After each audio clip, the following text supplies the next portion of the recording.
Buenos días a todos. Ya casi termino de dar ingreso a sus compañeros. Denme un segundito y empezamos.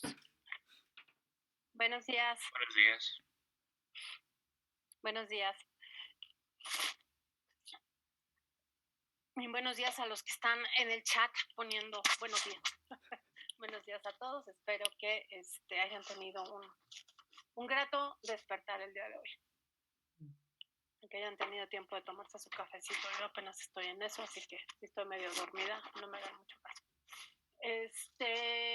Antes de que se me olvide, hoy es la última sesión antes del examen, que va a ser el jueves. Espérenme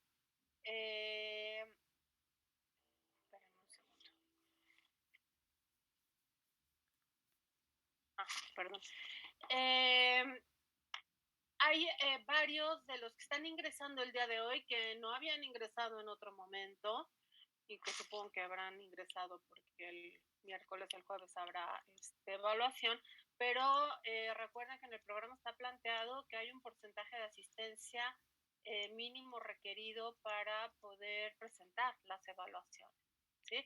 Y hay varios que ya no cumplen con el porcentaje por mucho, ¿no? Entonces, si no han venido, si no han estado asistiendo, les voy a pedir que al final se esperen para que vean su situación particular en términos de los porcentajes de asistencia, porque incluso a varios de ustedes yo ya los tenía dados de baja, ¿no? Entonces, no varios, pero eran como 3, ¿no? De los que entraron ahorita, entonces que estén pues atentos, ¿no? A eso y que al final quienes crean estar en esta circunstancia, pues esperen para que veamos su situación particular, ¿sí? Bueno, la semana pasada pues tuve el problema de luz que no pude conectarme, ¿no? A internet y eso pues genera un problema, ¿no? Para la sesión, pero bueno, no pasa nada, seguimos el día de hoy. Y la intención, bueno, y les había dicho que iba a poner la autoevaluación de una vez desde el jueves. Decidí no ponerla, revisando la autoevaluación, porque pues hay elementos que todavía hoy tenemos que sistematizar, que ya anticipamos desde el martes de la semana pasada, pero que faltaba amarrar. Entonces, ¿para qué hacer una autoevaluación si no la tenemos completa, no? Entonces, preferí que hoy cerremos ya la unidad con estos elementos que faltan para sistematizar y que entonces podamos, ¿cómo se llama? Perdón, con la onda. Sí, hacer la autoevaluación hoy mismo. Yo hoy les pongo la autoevaluación, ¿no? Ya está ahí para publicarse en Classroom, pero acuérdense que es muy sencillita, les toma unos minutos, pero que sirva como base, pues también para que ustedes valoren cómo vamos en el proceso, ¿no?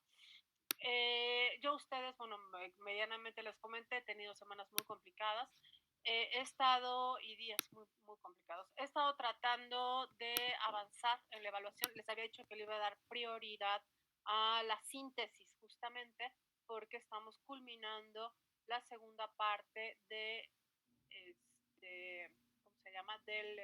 La segunda unidad y les he estado enviando a varios de ustedes la síntesis con comentarios. La idea no es que se apaniquen, se asusten, ni mucho menos con los comentarios, sino que los comentarios sirvan de base para mejorar el trabajo. Recuerden que aquí, en este curso, sí, claro que la cosa numérica importa y se suma y etcétera, etcétera, pero lo relevante es el proceso de aprendizaje. En esa medida, el problema no es si se sacaron 2 en la primera síntesis, 2 de 20 o 2 de 10, ¿no? Sino que hicieron con ese 2, ¿no? O con ese 5 para el siguiente trabajo, ¿no? Entonces, eso se considera y se toma mucho en cuenta en el momento de la evaluación, ¿no? Que es un primer plano numérico, sí, pero tiene que ver el proceso mismo mediante el cual ustedes van avanzando. Recuerden que los trabajos que vamos haciendo son preparatorios, ¿sí? Para la síntesis y las evaluaciones. Y en esa medida, la valoración y la revisión de los trabajos en sentido estricto es, bueno, sí es un número, es una evaluación, pero lo relevante es lo que ustedes extraigan de estas lecturas y de estos análisis, y eso donde lo vemos aquí, cuando estamos discutiendo, ¿sí? Recuerden que la participación es muy importante. Quienes no están participando van a tener problemas al momento de la calificación, ¿sí? Piensen, en principio, digo, y aquí estoy viendo, por ejemplo, yo ya tengo, claro, faltan la participación del día de hoy, ¿no? Pero yo ya tengo aquí las primeras calificaciones de participación y hay muchísimos que tienen 0 en participación, ¿sí? O que tienen 5 en participación.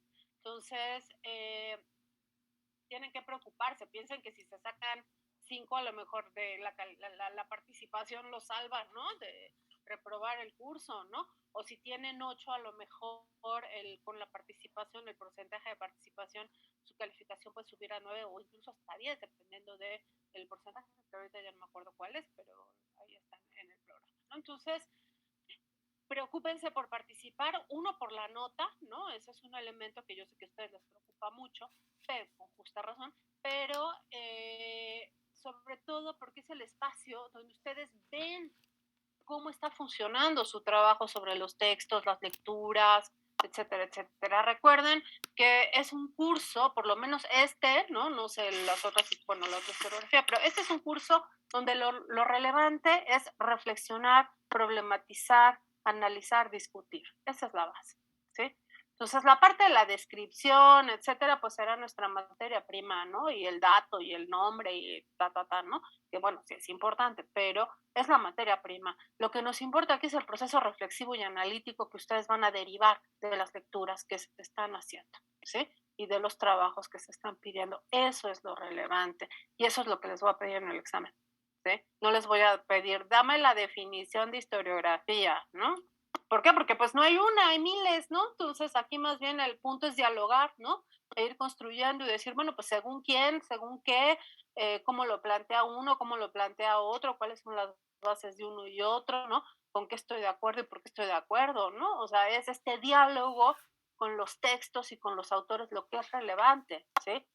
Ese es el sentido y eso es lo importante, vamos, del trabajo. Por eso les señalaba, es muy importante el trabajo que ustedes hagan con las lecturas, ¿sí? Pero el trabajo de discusión, de análisis y que se refleje aquí en las discusiones que tenemos. Aquí es donde lo vemos realmente hasta dónde se está cumpliendo. La parte formal, bueno, pues eso ya, ¿no? También lo iremos valorando y en el trabajo que les estoy devolviendo, ahí está el componente formal, ¿no? Propiamente la valoración formal, que por cierto, a propósito de, ahorita que me acuerdo, una cuestión que es muy importante, la bibliografía se pone al final, no importa que hayan puesto aparato crítico, etcétera, al final ponen titulito bibliografía, las fichas de los textos que trabajaron, el nombre del autor se pone ahí, se pone por apellido primero, y eso permite ordenar alfabéticamente los autores. En la bibliografía siempre tienen que ir ordenados alfabéticamente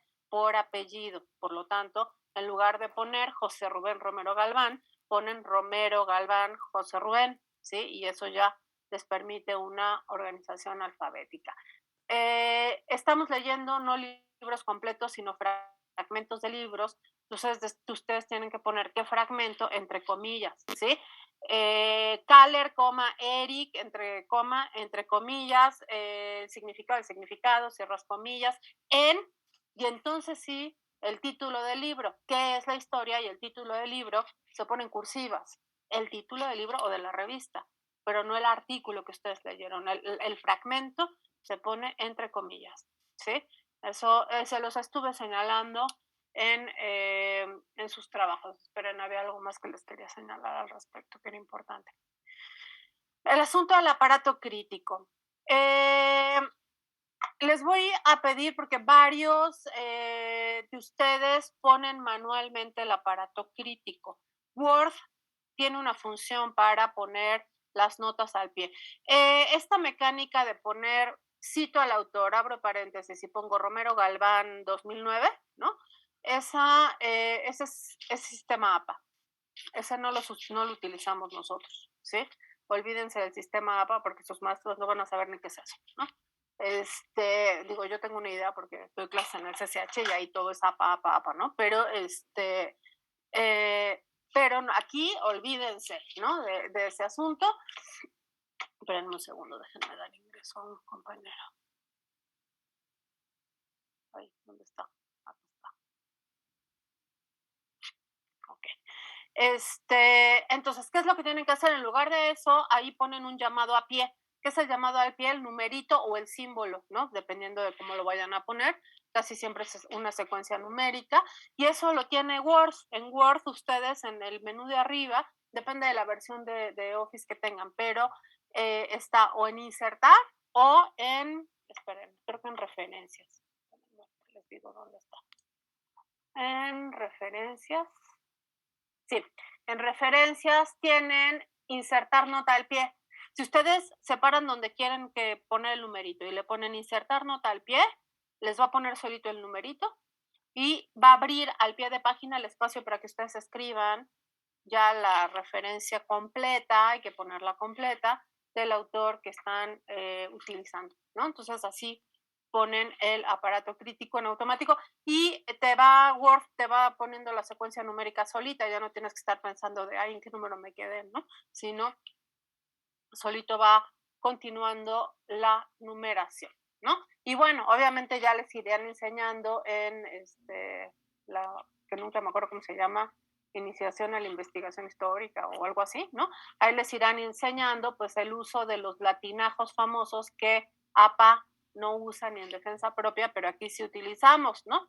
Las famosas locuciones latinas, el obsid, idem, ibidem, vid, supra, vid, infra, apud, en, ¿no? Todas esas cosas irán aprendiendo poco a poco. Pero bueno, si tienen alguna duda de algo en particular, pues me pueden preguntar y si sé, pues los apoyo y respondo esa parte, ¿no?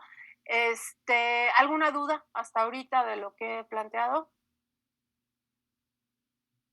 ¿Nada? Creo que no, maestra, gracias. ¿No? Ok, no, profesora, perfecto. todo bien. Bueno, Tengo entonces.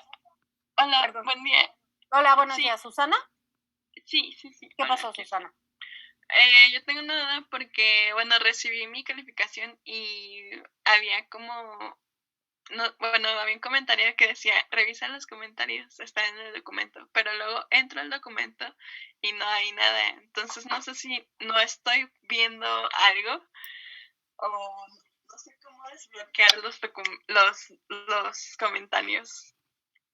Mira, te voy a decir que yo tampoco soy muy experta en eso, pero están puestos, no sé si tengas que ponerle en la parte de revisar, que se visualicen, mostrar comentarios. Viridiana, pero Viridiana seguro sabe. Le tienes que abrir una vez que abres en Classroom, le pones en abrir en otra pestaña y ahí luego te aparecen. O sea, abro el documento. Sí. Ahorita mejor te mando por WhatsApp. Lo mando al grupo. Okay. Es que es mejor por video, ¿no? Ajá. Ok, ya, sí, ya puedes. Sí, gracias. Sí. Bueno. Ok, gracias Viridiana. Daniel, ¿querías decir algo? Sí, ¿cuál es la ponderación de la... Bueno, no.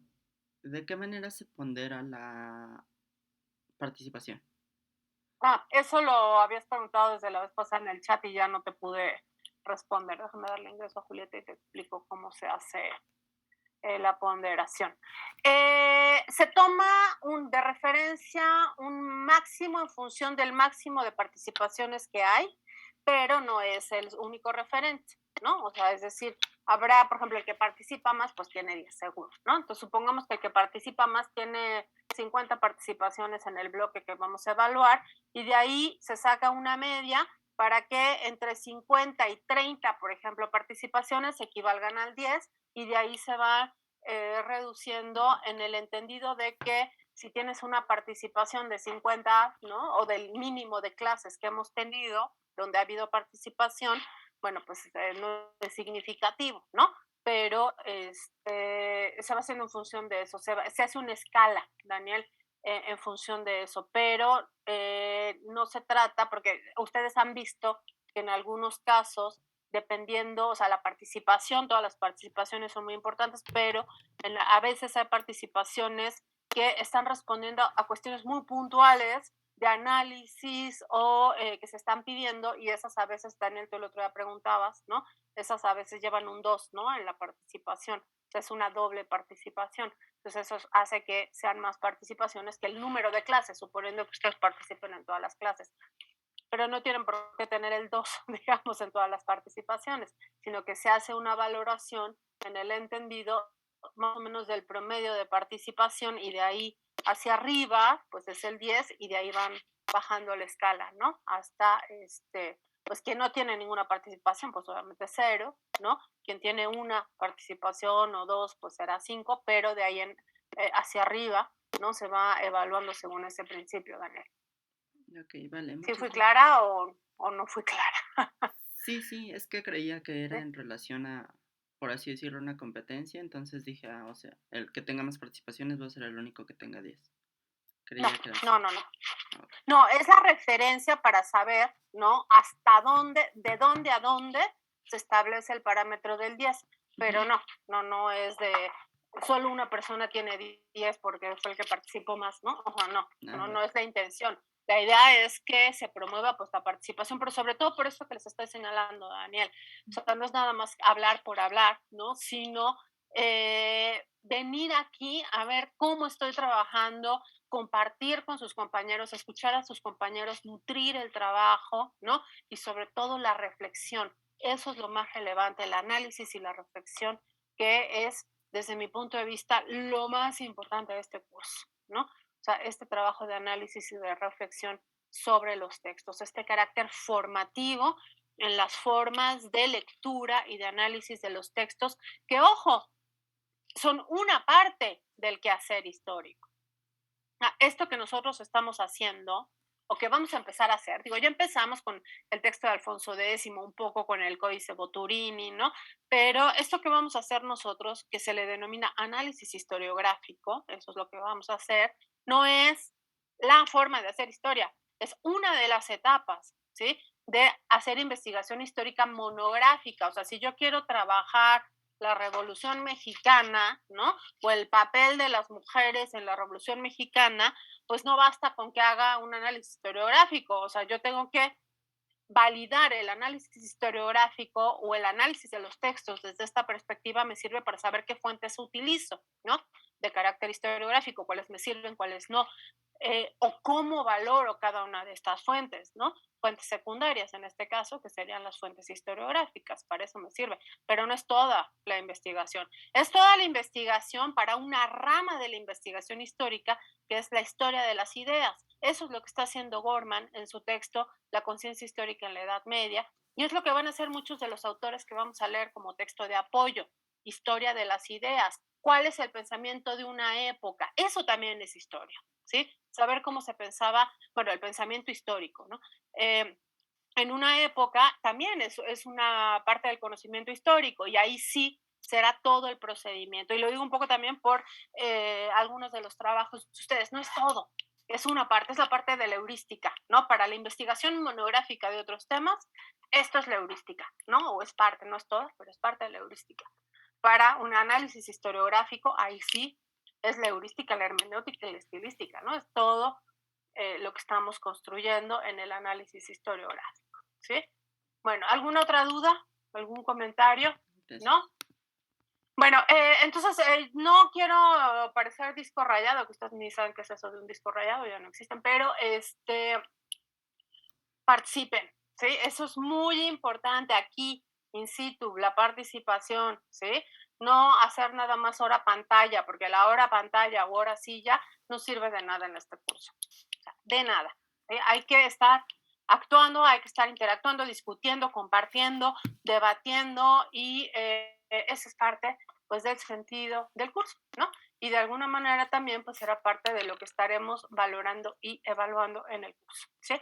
Bueno, entonces si no hay dudas, entramos de una vez ya en esta última parte que tiene que ver con la sistematización de estos últimos elementos. Antes de entrar, que ya trabajamos el martes, lo que son estas formas historiográficas que se producen después del contacto, la historiografía novohispana, de tradición indígena y de tradición hispana, quiero sistematizar un poco lo previo, ¿sí? Para que entendamos las rupturas, si se quiere ver en esos términos, pero también las continuidades que se van a dar al momento del contacto, ¿sí? ¿Qué es lo que pasa en términos de la historiografía mesoamericana previa al contacto, ¿sí? Obviamente antes de la llegada de los españoles. Bueno, pues existe, claro que existe el registro historiográfico, ¿sí? Aunque algunos digan que no, ¿no? En este curso lo dijimos, aquí sí lo vamos a considerar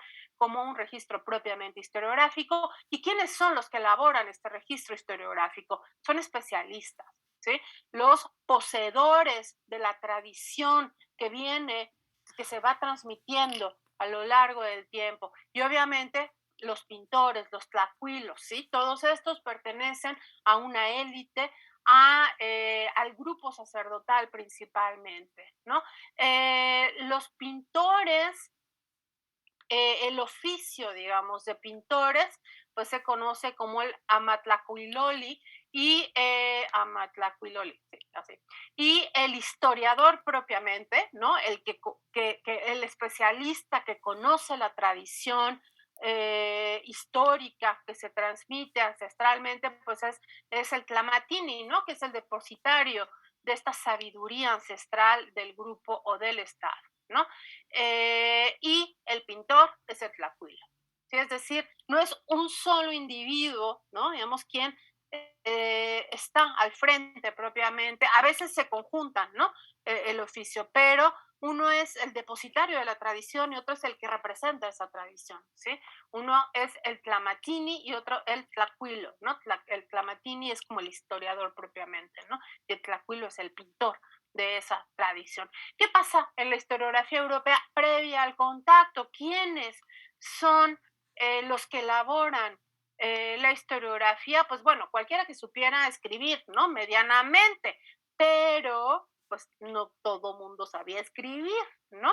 En ese sentido, son solo ciertos sectores los que tienen acceso a los registros, a los archivos y que pueden leer también, ¿no? Entonces, en ese sentido, la historia se va a escribir pues casi siempre por encargo, ¿no? De autoridades civiles o religiosas. Es decir, en el término de quiénes hacen la historia hay diferencias, pero también tenemos un elemento común, se restringe a una élite, ¿sí? Es una élite quien va a tener acceso a los códigos de registro, sea glífico, sea la escritura propiamente, a las tradiciones mismas y a las herramientas o a las fuentes propias para hacer historia, ¿no? En el caso de la historiografía mesoamericana, pues tenemos estas fuentes que son códices y que es la oralidad, es una élite quien tiene acceso a ella, y también en el caso de la historiografía europea, pues también es una élite la que tiene acceso a los registros, a los archivos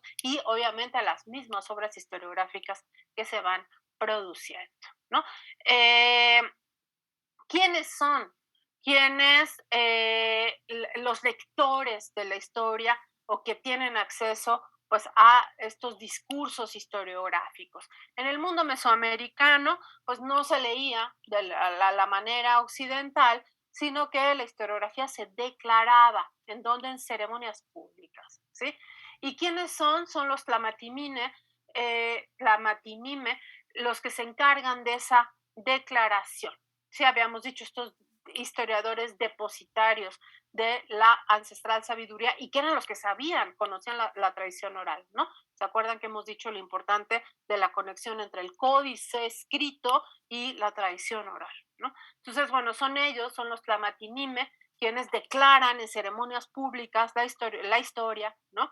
Y son quienes sabían, ellos sabían descifrar los códices porque habían sido educados para eso, ¿no? O sea, ese es digamos, su función en muchos sentidos. Entonces el códice pues se mostraba al pueblo y se declaraba, ¿no? Y ahí ya tenemos varias hipótesis, los dijimos en algún momento, cómo se relacionaba tradición oral códice, pues hay muchas hipótesis, pero el punto es que hay una relación entre ambos, ¿no? Y se declaraban y eran los tlamatinime quienes estaban a cargo de esto, entonces ellos leían.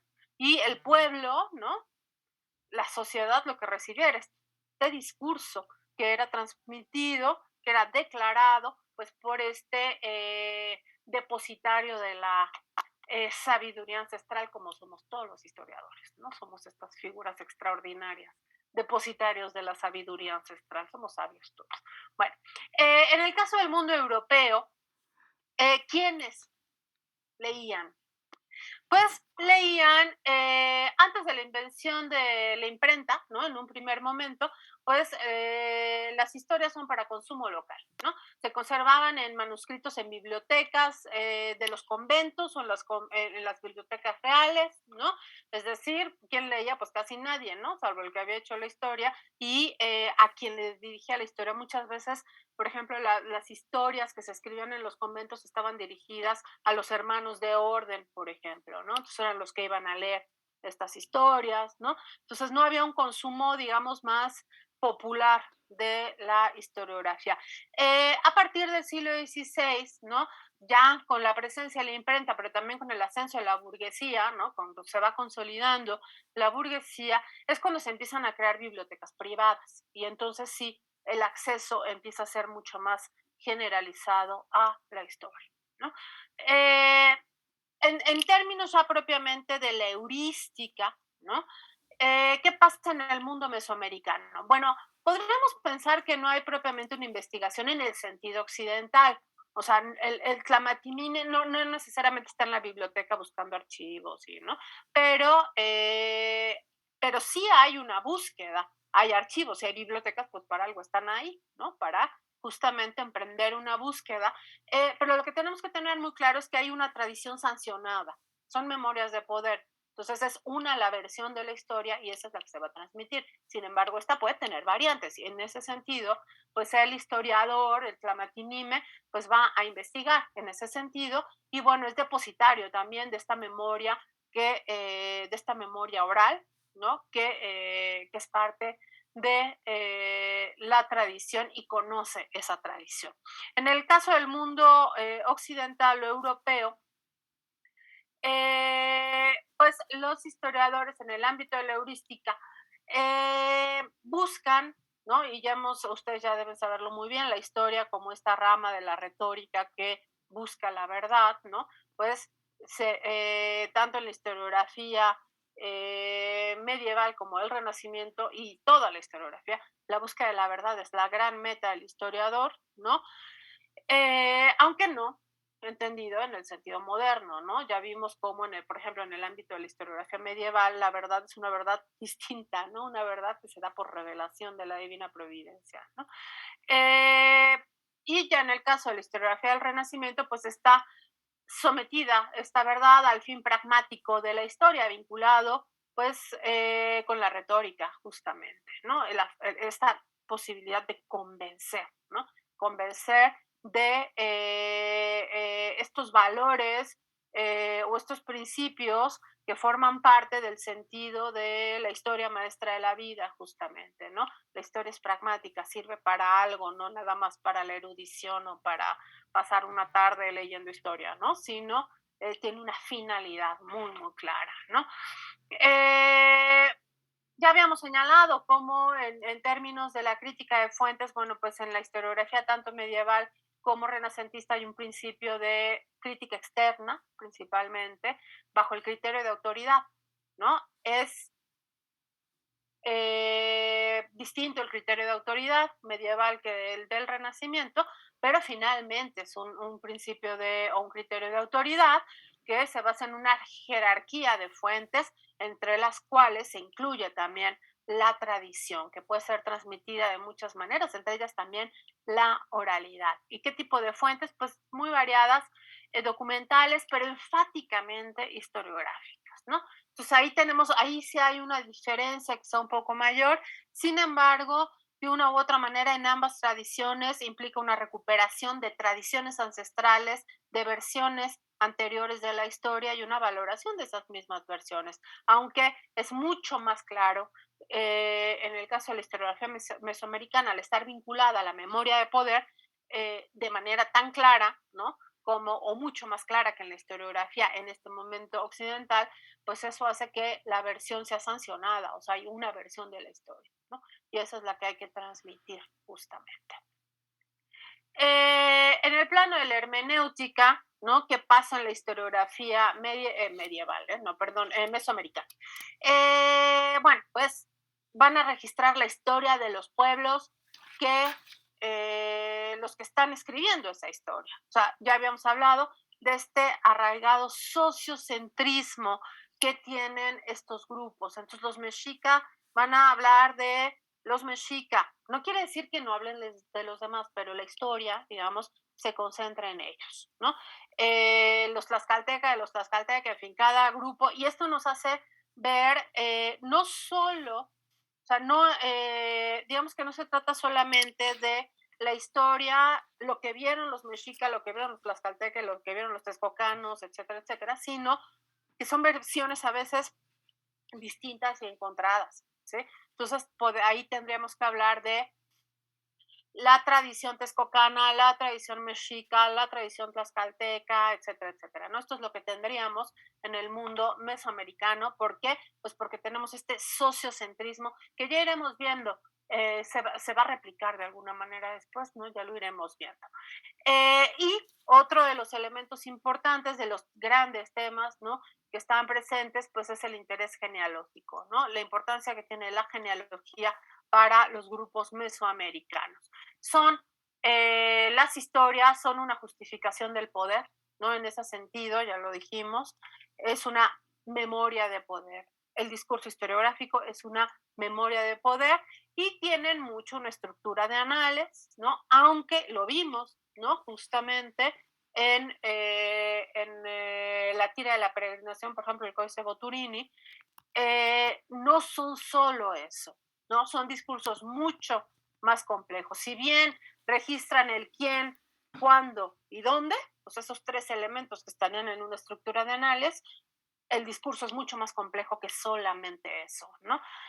Y bueno, obviamente, en términos de lo historiográfico, es muy importante los marcadores espaciales y los marcadores temporales, ¿no? En todo códice, siempre el códice histórico, el referente espacial y temporal es fundamental. Bueno, en cualquier discurso histórico, espacio y tiempo son fundamentales, ¿no? Pero aquí van a tener un interés particular en los códices históricos mesoamericanos, y obviamente pues el fuerte vínculo entre lo sagrado y lo profano, ¿no? No hay una distinción entre ambos niveles, ¿no? Hoy nosotros diríamos la mitología o las leyendas o tal, ¿no? Y lo diferenciamos de lo propiamente histórico. Para ellos no hay esa distinción, todo es parte de una gran unidad, ¿no? Ellos se relacionan con el mundo sagrado de manera muy directa, y eso es lo que hace, ¿sí? Lo que da sentido al mundo y le da movimiento, ¿no? Al mundo mismo. ¿Qué pasa en el mundo europeo occidental? Bueno, pues hay una aproximación a la historia y estamos pensando en el mundo católico, ¿no? Esencialmente. La aproximación a la historia se da desde esta ortodoxia, ¿no? Católica. Hay una visión lineal de la historia y escatológica. La historia se ve como revelación del plan divino, ¿no? Y bueno, de alguna manera dentro de este marco, ¿no? El escritor, el historiador, puede narrar acontecimientos políticos, eclesiásticos, catástrofes naturales, desastres bélicos, pero todo esto de alguna manera se interpreta como signos, ¿no? De la ira divina o a veces como actuación del demonio, ¿no? Muchas veces. Eh, por otro lado, hay, ya lo habíamos dicho, un afán universalista, una historia universal que abarca no solo a un pueblo, sino a toda la humanidad. Y obviamente esta historia universal abarca la del pueblo judío en el Antiguo Testamento, que es el pueblo elegido en el Antiguo Testamento, y la historia de la cristiandad que se da a partir de la encarnación de Cristo, ¿sí? O sea, ahí, a partir de la llegada de Cristo, ya no son solo el pueblo judío el que, bueno, se iba a salvar, porque ya a partir de ahí dicen que no, los católicos, ¿no? Sino que es toda la humanidad la que tiene la posibilidad de salvación, se extiende la salvación a toda la humanidad. Insisto, por eso es tan importante, ¿no? La llegada de Cristo y que es el Nuevo Testamento, ¿no? En ese sentido, el Nuevo Testamento lo que está representando y todo lo que viene después es la era de la gracia. Es decir, el hombre, el ser humano vuelve a tener o a contar con la gracia de la divina providencia. Además de esta historia universal, ¿no? De afán universalista, pues tenemos las historias locales, ¿no? Hay un interés también localista. ¿Y qué se va a dar en conventos, ciudades, reinos? La crónica es uno de los formatos favoritos del mundo medieval, ¿no? Y bueno, va a estar muy, muy presente también en la historiografía del Renacimiento. Y la historia genealógica, el linaje, también es importantísimo para el mundo europeo de esta época, ¿no? ¿Por qué? Pues porque es el fundamento de la nobleza. O sea, en función de eso, ¿sí? Tu linaje define tu posición en el mundo. Por eso es tan importante, ¿no? El linaje. Y obviamente, ya lo habíamos señalado, se rige bajo el precepto ciceroniano, Historia Magistra Vitae. En la Edad Media es esencialmente es maestra de la vida desde la óptica del exempla moral, ¿no? El ejemplo moral y ético. Ya para el Renacimiento se asume desde una perspectiva didáctica, pragmática, política, muy directamente, ¿no? Y bueno, obviamente hay un auge de la biografía y de la genealogía, ¿no? Biografía que en la Edad Media se manifiesta sobre todo, aunque hay biografía, se manifiesta esencialmente en la hagiografía y ya en el Renacimiento en la biografía, o sea, se aterriza ya no solo los santos, sino entonces, ¿quién? Pues las élites, los gobernantes. Y este es un elemento importante, son historias políticas, esencialmente políticas, aunque sean historias de ciudades, aunque sean historias incluso, bueno, políticas y eclesiásticas, ¿no? También tenemos las historias eclesiásticas que tienen que ver con la forma en que avanza el cristianismo y nos dirigimos al momento de la parucía o la salvación, ¿no? Y bueno, ya en el plano estilístico, ¿no? Pues hay una retórica muy particular en el mundo mesoamericano donde la reiteración de la temporalidad y de ciertas figuras, tropos de lenguaje son muy importantes. Ya lo veremos cuando veamos, ¿cómo se llama? Los códices transcritos, sí, principalmente en los transcritos es donde lo vamos a ver, ¿no? Ciertas figuras como los difracismos y un lenguaje que tiene un carácter profundamente metafórico y simbólico, ¿no? Ya lo veremos. O sea, junto con el carácter literal descriptivo de lo histórico, tenemos este carácter metafórico, simbólico muy, muy peculiar de la escritura del náhuatl, de la estilística náhuatl. En el caso de la escritura o de la estilística occidental, pues tenemos esta imitación de los modelos clásicos, ¿no? De Tito Livio, sobre todo, es uno de los Tucídides, en fin, ¿no? Suetonio también es muy importante. Y entonces tenemos pues las descripciones de batallas, ¿no? Estos recursos retóricos donde se inventan discursos con verosimilitud, ya lo habíamos dicho, ¿no? Lo importante de estos discursos, que quién sabe qué dijo, pero sabemos que su carácter era tal, entonces hacemos un discurso donde se refleje ese carácter. Entonces el historiador no está inventando, no está falseando la realidad, porque la función de ese discurso es mostrar algo que se sustenta en un conocimiento objetivo, ¿sí? Entonces, que es una noción distinta. Hoy diríamos, ¿lo dijo o no lo dijo? No lo dijo, entonces es falso, ¿no? Pero en ese momento tiene una función distinta, ¿no? Estos discursos y estas características retóricas que tienen y que vamos a ver también en la historiografía que vamos a trabajar, ¿no? En ese sentido, bueno, pues buscan, ¿no? Una conformidad, una cierta conformidad con el modelo retórico, ¿no? Hay como modelos que vienen no solamente de la historiografía clásica, ¿no? Ya habíamos visto en estos criterios estas jerarquías.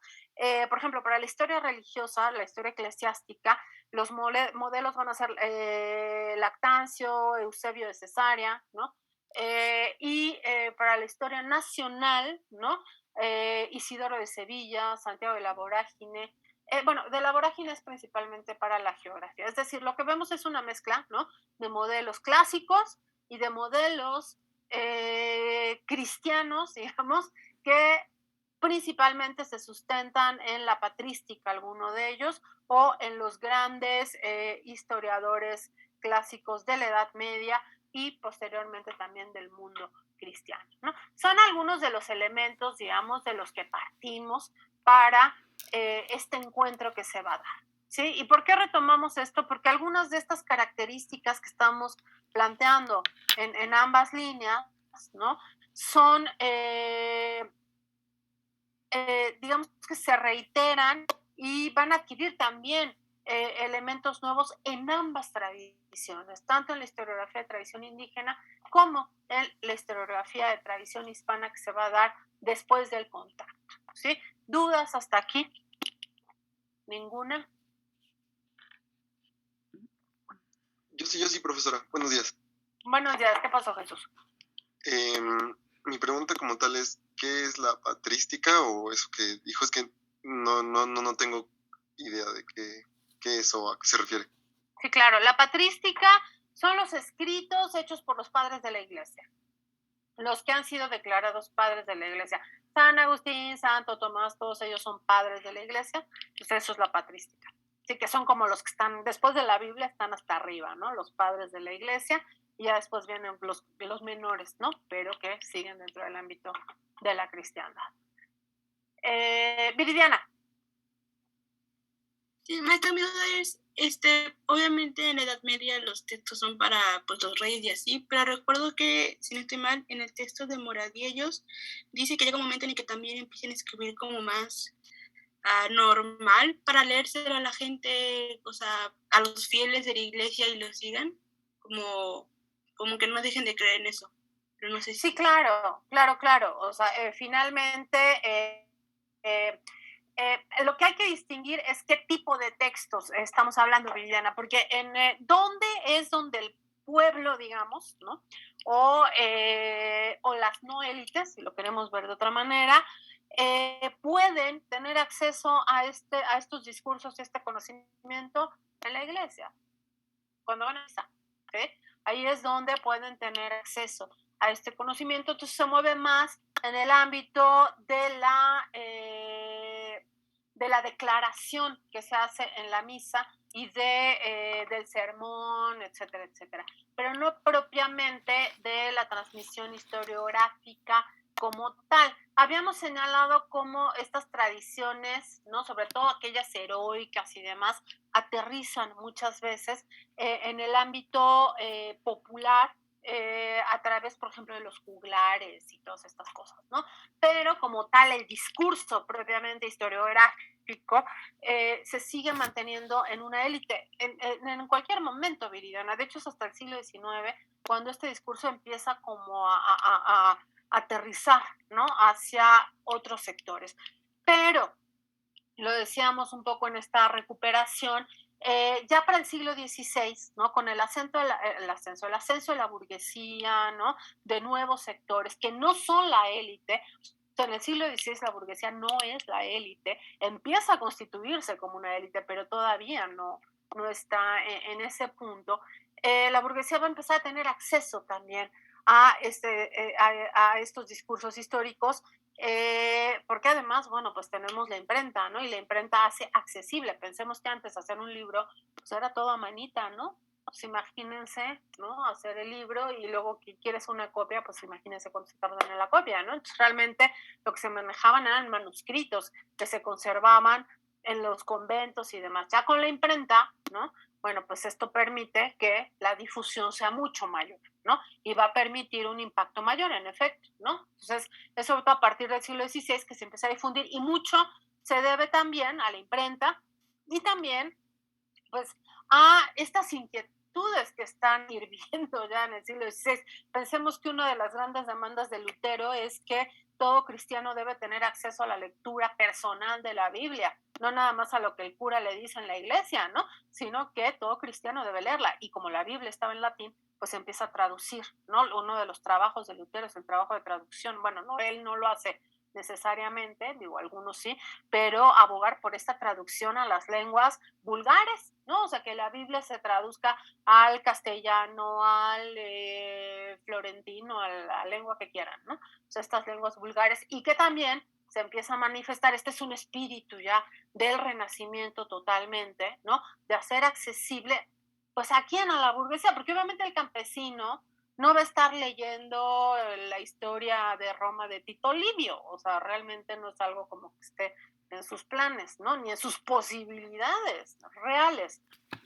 Más bien, digamos que están en otro ámbito, no es una cuestión de interés o no, sino de posibilidades reales, ¿no? Entonces, ¿quiénes van a tener, digamos que este tiempo libre para ponerse a leer? Pues la burguesía, de alguna manera, y son quienes van a empezar a tener acceso a estos textos históricos, ¿no? Y obviamente la burguesía no sabe latín, ¿no? El latín es una lengua franca, pero de una élite. Entonces, al escribirse o empezar a escribirse los textos que decíamos que es característica del Renacimiento en las lenguas vulgares, ¿no? Esto hace que sean accesibles también a otros sectores, en este caso, pues la burguesía, ¿no? Alberto. Buenos días. Yo lo que quería como comentar o preguntar, por así decirlo, sería más bien de que si con eso de que empezaban a surgir universidades en esas épocas, quería preguntar si algunos textos, algunos trabajos llegaban a estudiarse o realizarse dentro de las universidades que iban surgiendo. Sí, claro. Las universidades, algunas de ellas tienen incluso origen medieval, ¿no? Pero claro que el trabajo se traslada, ya no es solo el ámbito de los monasterios donde se realiza este trabajo, sino empieza a realizarse también en las universidades, producto de la investigación y del conocimiento que se genera en las universidades, sí. Aunque es un proceso muy gradual, ¿no? Muy, muy gradual, pero sí, claro que es uno de los núcleos de donde van a empezar a surgir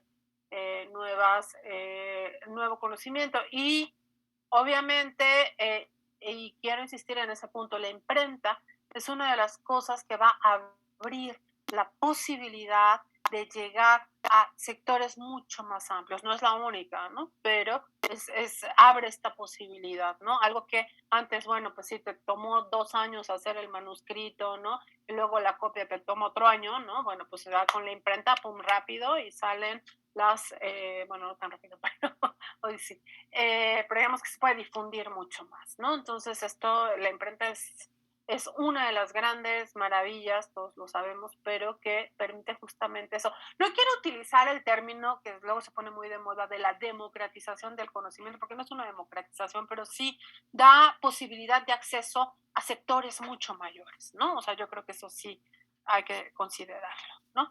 Bueno, ¿dudas? ¿No? ¿Ninguna? ¿Hasta aquí? ¿Nada más? Bueno, sí, Edgar. Ok, perdón, es que estaba, bueno, ayer estaba haciendo la relectura de un texto y quería hacerle una pregunta, y es que cuando estaba viendo la parte del texto de Rosa Camelo, cuando estaba viendo la parte de la historiografía que se hacía en el Consejo de Indias, en esta parte indígena, pues, que si había, no solamente justamente en esa parte, en sí toda la producción novohispana, que si había una esperanza de la posteridad, por así decirlo, como ahora se tiene, pero no una posteridad inmediata, como de, bueno, si dentro de 10 años se vuelven a revisar los escritos, sino una posteridad extensa, que en otros tiempos, digamos, en otras condiciones volvían a revisar los textos, o era más bien algo que tenían la esperanza de que iba a permanecer solamente pocos años o solamente en determinado periodo. A ver si estoy entendiendo bien la pregunta, Edgar. Si los autores de textos, o sea, te preguntas si los autores de textos, pensemos ahora historiográficos o del carácter que sean, estaban pensando en que sus escritos iban a quedar ahí para toda la vida, o si tenía un carácter mucho más inmediato. ¿Esa es la pregunta? Sí, eso es. Ok, perfecto. ¿Qué texto de Camelo estabas revisando, Edgar? El que leímos de la historiografía colonial okay. en Nueva España. Ok, perfecto. Bueno, a ver, depende de quién estemos pensando, ¿no? Pero no olvidemos que el carácter pragmático a veces es muy, muy pragmático, ¿no? En ese sentido, bueno, la historia o el recurso a la historia sí ha tenido desde sus inicios, y lo vemos desde Heródoto y con los distintos autores, una cierta intención de que no tanto de lo que yo escribo, o sea, el concepto de autoría, pues, ¿no? O sea, no es lo que yo escribo, no es que yo me vuelva famoso por haber escrito eso. O sea, esa noción no es lo que está presente propiamente en el pensamiento de los autores. El concepto de autoría, la importancia del concepto de autoría va a ser mucho posterior, sobre todo hacia el siglo XVIII, ¿no? No quiere decir que no firmaran sus textos si no les importara, ¿no? O sea, sí les importaba, pero el concepto de autoría es muy distinto, ¿no? Eso es lo primero. Y por eso vamos a ver, lo vamos a discutir en algún punto, ¿no? La cuestión de la atribución del plagio, por ejemplo, como en el siglo XVI muchos autores van a retomar lo que dicen otros y ni siquiera lo citan, ¿no? Y esto va a hacer que a partir del siglo XIX algunos historiadores eruditos del XIX digan, este trabajo es puro plagio, no sirve para nada. Torquemada no sirve porque se está plagiando totalmente a Mendieta, ¿no? Y O'Gorman hace un trabajo súper interesante, ¿no? Donde lo que va a mostrar, entre otras cosas, es que en el concepto de la época no existe la noción de plagio, ¿sí? Porque el concepto de autoría es distinto. Y en esa medida el préstamo de otros autores pues se vale, ¿no? Ya es posterior, insisto, cuando la autoría se vuelve relevante y entonces ya no basta con que me preste, sino tengo que decir quién me prestó, ¿no? Lo que me están prestando. Entonces, bueno, lo relevante es que el hecho se recuerde, no que yo sea recordado por recuperar el hecho, ¿no? Ese sería un poco el sentido. Y recuerden, Heródoto cuando empieza su primer libro, ¿no? Lo que dice es, lo que quiero es que no se olviden, ¿no? O sea, traer a la memoria que no se olviden los hechos, etcétera, etcétera, ¿no? Entonces, la recuperación de la memoria, la historia es lo relevante, no quién escribe la historia. Ahora, en el siglo XVI, por ejemplo, con los autores que vamos a trabajar nosotros, esto se apuntala, ¿no? Sobre todo con autores, los autores, por ejemplo, religiosos, ¿no? Depende del carácter del texto. Sagún, Mendieta, Motolinía, ¿no? Todos estos frailes, ellos van a estar escribiendo para su orden, ¿sí? Digamos que sus obras son una suerte de manual para la evangelización. Entonces, yo voy a escribir esta obra para que mis compañeros de orden tengan elementos para hacer mucho más eficiente, ¿no? El proceso de evangelización. Es totalmente pragmático el carácter de estas obras. Y claro, está el nombre de los autores, pero no es relevante. Tan es así para ellos, ¿no? Que en algún punto por ejemplo, las crónicas provinciales, ya lo veremos, ¿no? Pues son obras colectivas, o sea, yo soy el cronista de la orden y empiezo la obra ahorita y la termino pues cuando me muero, ¿no? Y bueno, cuando me muero nombran otro cronista y ese sigue la obra, continúa la obra, ¿no? Entonces son obras colectivas y ahí el asunto de la autoría pues no es tan relevante. Conocemos los autores, se firman a veces no tenemos muy claro, ¿no? Quiénes son todos los autores, pero tiene mucho que ver con eso. O sea, lo relevante no es eso, no están pensando necesariamente, ¿no? Pasar a la posteridad por haber hecho la historia de, ¿no? Sino lo relevante es haber recuperado la memoria. Sí, claro que bueno, ahí hay autores mucho más, digamos que hay de todo, ¿no? Pero en principio y desde el siglo XVI mismo y en el espíritu del Renacimiento, claro que empieza a gestarse de manera mucho más clara en este carácter tan individualista, ¿no? Que tiene el Renacimiento, ahí empieza a gestarse la importancia de la autoría, ¿no? O sea, todavía no se concreta, se va a concretar después, pero entonces va a haber autores que sí les importa que se vayan ellos, ¿no? Pero no es, digamos, no es la misma idea que se podrá tener después. Es la recuperación de la memoria más que quién la recupera propiamente, ¿no? Pero sí, ya a partir del siglo XVI se empieza a volverse relevante, ¿no? La autoría. No sé si te respondí, Edgar, o si te sirvió lo que te dije. Sí, claro, justamente así lo pensaba, pero por ejemplo, cuando había visto lo de, por ejemplo, la producción de Tesosomo o Alba y Tlixochitl, veía que era como en un carácter pragmático como en su momento, es decir, que se recuperaran cosas, que se vieran cosas sobre el pasado prehispánico en su momento, entonces como que no me quedaba claro esta forma que usted dijo. Gracias. Estos autores que tú estás señalando propiamente, estos autores descendientes de la nobleza indígena, ¿no? Que van a escribir estas obras de síntesis, sobre todo hacia la segunda mitad del siglo XVI, tienen esta doble vertiente. Por un lado, para ellos es importante recuperar la memoria de sus ancestros, pero con un fin pragmático.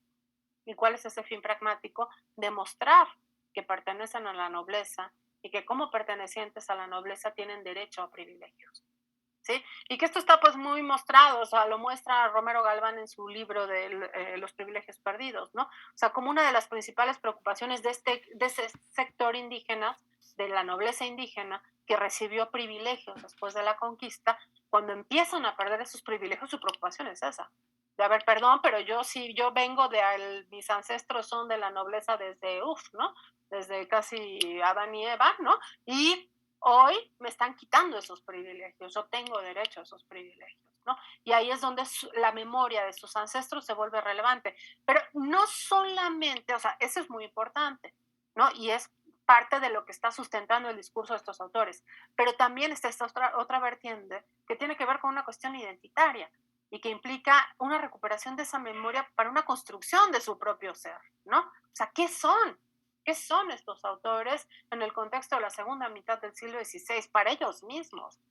¿No? ¿Son indígenas, son criollos, son castizos, mestizos? ¿Qué son? ¿No? ¿Cómo se ubican? Y no solo en términos del nombre, ¿no? Sino de cuál es mi pasado, ¿no? ¿Cómo me ubico con mi pasado y me constituyo yo hoy en el presente, ¿no? Entonces es esta doble vertiente, muy pragmática por un lado, ¿no? Como un alegato jurídico casi, y por otro lado, pues también esta cuestión identitaria que está latente en todos estos autores, ¿no? ¿Alguna otra pregunta? ¿No?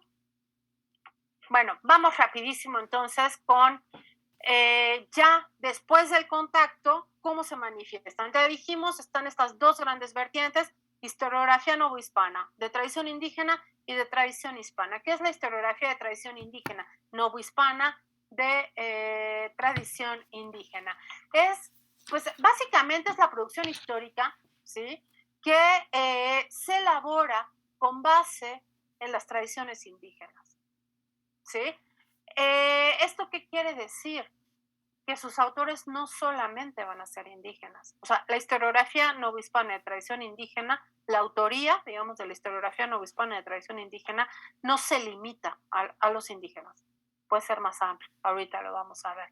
Si buscamos una definición así general, es la producción histórica que se desarrolla sobre la base o con base en las tradiciones indígenas. ¿Sí?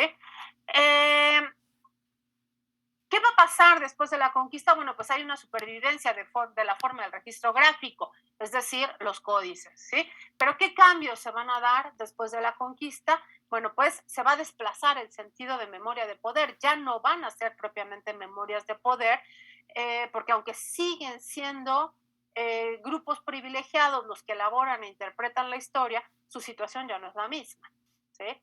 Ya de una u otra manera, aunque sean élites, aunque tengan privilegios, pues están sometidos al poder hispano, ¿no? A la corona de Castilla en este caso. Entonces, ya no son propiamente memorias de poder como lo habían sido en el mundo mesoamericano, y este es uno de los elementos de los cambios importantes, ¿no? Otro de los cambios importantes, pues es que se van a integrar elementos de la tradición europea, plásticos, discursivos e interpretativos, ¿sí? Plásticos vamos a empezar a ver cómo se empiezan a introducir elementos que no eran propios de esta tradición indígena, por ejemplo, el uso de la perspectiva. En los códices previos, o sea, en los códices antes de la llegada de los españoles no se usaba perspectiva, ¿no? Y vamos a ver códices donde hay uso de perspectiva. Si hay uso de perspectiva, es un códice colonial, sin lugar a dudas, ¿no? Alejandro, ahorita te doy la palabra, nada más déjame acabar esto. Discursivos, este cambio o la integración de elementos discursivos se refiere esencialmente a los caracteres latinos, ¿sí? No había escritura en el sentido occidental. Cuando vemos un códice que tiene letritas y está escrito en castellano o en náhuatl incluso, bueno, es un códice colonial, eso no existía antes de la llegada de los españoles, ¿no? Y los elementos interpretativos, y este es un elemento muy, muy importante porque no es nada más cosmético, ¿no? O plástico, decorativo, es la base, ¿no? De la interpretación, tiene que ver con la integración de la cosmovisión europea, ¿no? O sea, estas formas de registro de la historia se va a integrar la cosmovisión europea, es decir, la visión cristiana providencialista. Y en la historia indígena se va a empezar a ver desde la óptica de esta cosmovisión europea. Alejandro, ¿qué pasó?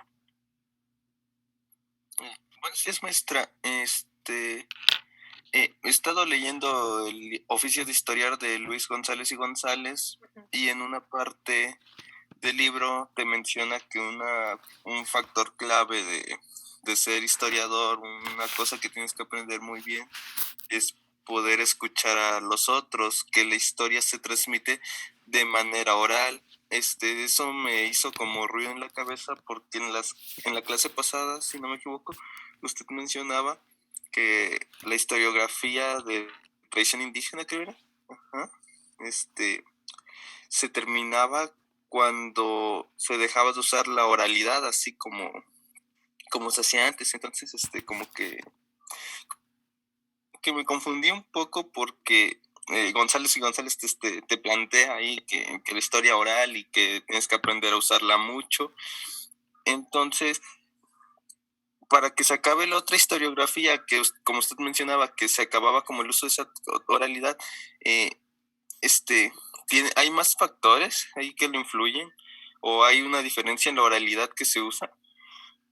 A ver, aquí hay que distinguir. Luis González y González cuando habla de la recuperación de la oralidad, está pensando en una historiografía del siglo XX que heredera o que deriva de las propuestas de la Escuela de los Anales y que vincula las prácticas de la historiografía con algunos métodos o procedimientos de la antropología. Por ejemplo, que en la historiografía no es muy recurrente el uso propiamente de la oralidad como fuente, ¿sí? Y bueno, ahora ya es mucho más habitual. ¿Por qué? Porque pues lo que hace el historiador es recurrir a herramientas de la antropología. Es algo, en términos de la cuestión de la oralidad, Alejandro, es un asunto muy sencillo, ¿sí?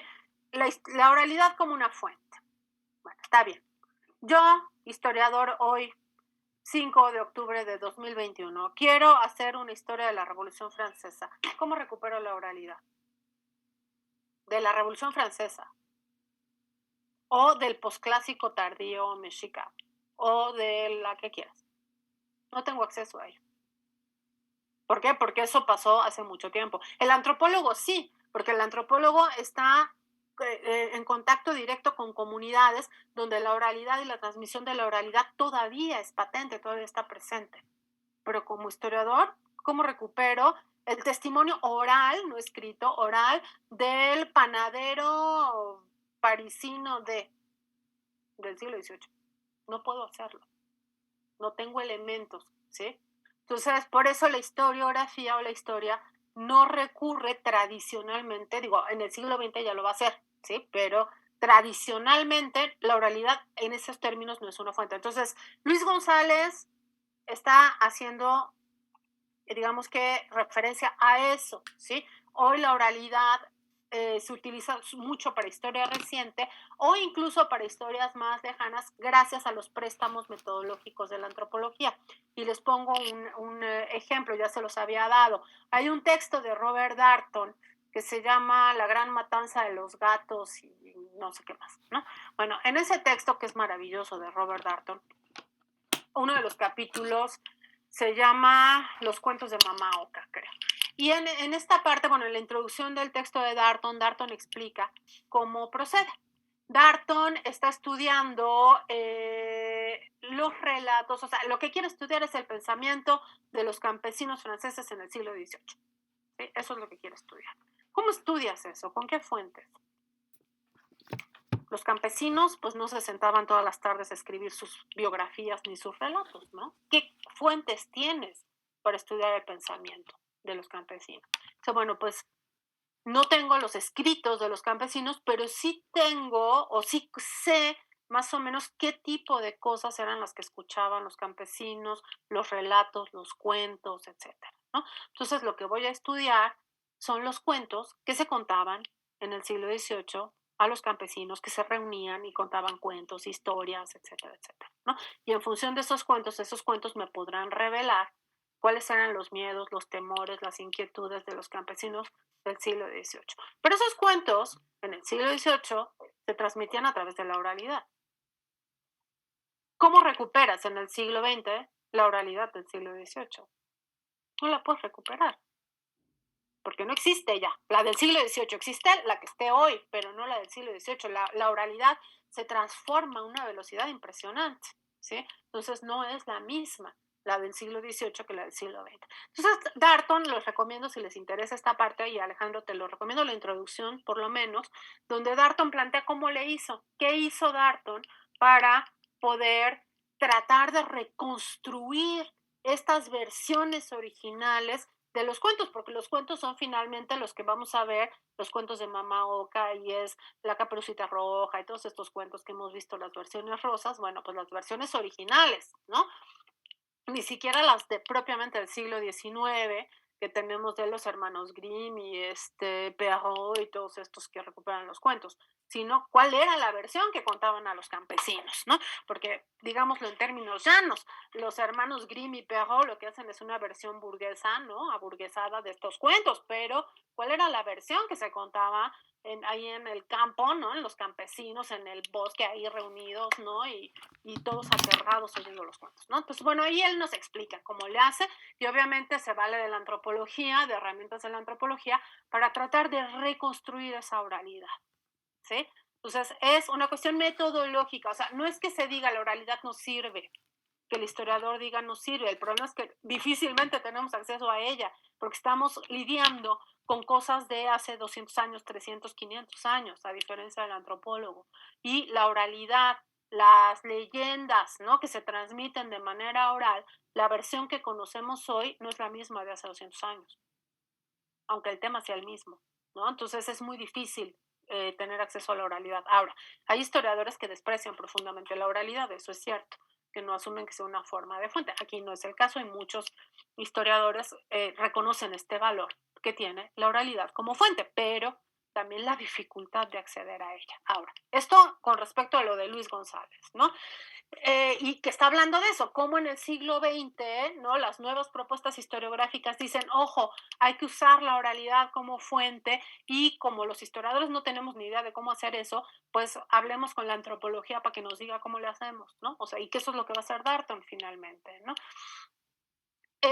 A lo que yo me refería con respecto a la oralidad, en el siglo XVIII, que se pierde la oralidad, lo que yo estaba señalando es que la tradición historiográfica mesoamericana se componía de una doble vertiente que se complementaba, ¿no? La parte gráfica y la parte oral.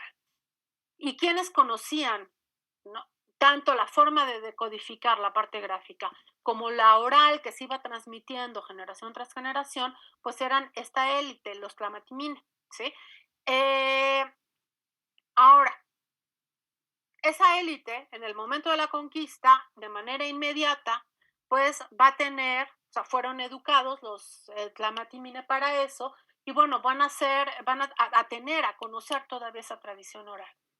Pero en la nueva forma de vida, ¿sí?